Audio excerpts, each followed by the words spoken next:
Epilogue. Faced with yet another loss, Malou, Gabby and Stefano will need to gather their strength and their resilience in order to find Daniel. Meanwhile, Dan, Gustavo and Chippewa are to start on their journey, even though a cloud of anxiety would assuredly damper their enthusiasm once they learn of Daniel's disappearance. Will they find Daniel before they all have to leave 1988? The next book, Dreammaker 3, should provide us with an answer.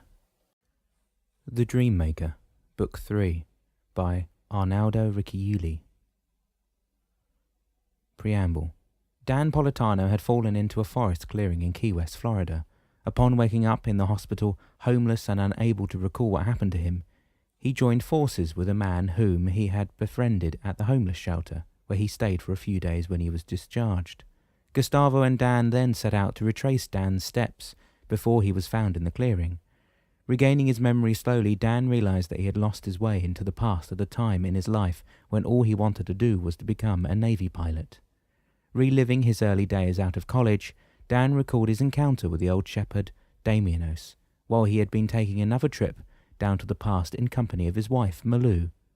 Damianos guided him through the maze of his recollections and offered him the possibility of forging an alternative future for himself. Meanwhile, Dan's family, Malou, Stefano, Daniel and Gabby, had been searching for Dan.